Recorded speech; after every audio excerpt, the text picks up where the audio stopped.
Right. ఏంది PCC chance ఎవరికి ఉత్కంఠంగా మారిన ఎంపిక.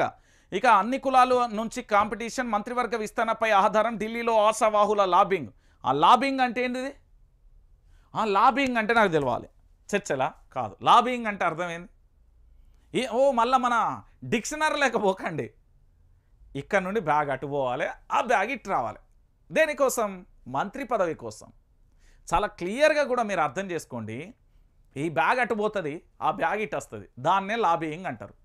మీరు ఇంకొక రకంగా అనుకోవద్దు. కార్పొరేషన్ చైర్మన్ల జీవోలు సిద్ధం, నేడో రేపో ప్రకటించే ఛాన్స్. తొలి విడతల వెలువడే పేర్లకు అధికారిక ఏంది ఆర్డర్స్, అదే 3 నుంచి 4 పేర్ల మార్పు అంటూ కూడా చూడొచ్చు. ఇక దానికి సంబంధించి ప్రధానంగా కూడా చూస్తున్నాం కదా, టీజీ న్యాబ్ సైబర్ సెక్యూరిటీ వాహనాలను ప్రారంభిస్తున్న సీఎం రేవంత్ రెడ్డి.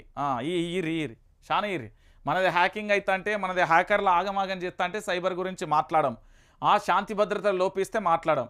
రేపు కేబినెట్ విస్తరణ, కొత్త మంత్రుల ప్రమాణ స్వీకారం సైతం అధికారికంగా వెల్లడించని సర్కార్. రాజ్భవన్ వేదికగా సన్నాహాలు, ఢిల్లీలో ఆశావాహుల ప్రయత్నాలు, పేర్లపై ఏఐసీసీకి క్లారిటీ ఇచ్చే ఛాన్స్. తాజాగా గవర్నర్తో స్పీకర్, చైర్మన్ల భేటీ, చీఫ్ సెక్రటరీ సైతం మర్యాదపూర్వకంగా భేటీ అంటూ కూడా చెప్పిన పరిస్థితి. దీంట్లో ఓ రేంజ్లో అసలు ఈ మంత్రుల ఉంది చూడండి, దీని మీద ఎంక్వైరీ చేయాలి. దీని మీద ఈడీ ఎంక్వైరీ, సిబిఐ ఎంక్వైరీ జరగాలి పదవుల గురించి. ఎస్, వాస్తవం లాబింగ్ చాలా దరిద్రంగా జరుగుతుంది. మరి వాళ్ళకి అన్ని పైసలు ఏమన్నా నుండి వస్తున్నాయో ఏం కథనో తెలియదు, కానీ ఈ లాబింగ్లు అయితే చేస్తారు. ఎవరెవరు ఏం చేస్తారు అనేది కూడా మనం చూడాల్సిన పరిస్థితి అయితే కనబడుతుంది.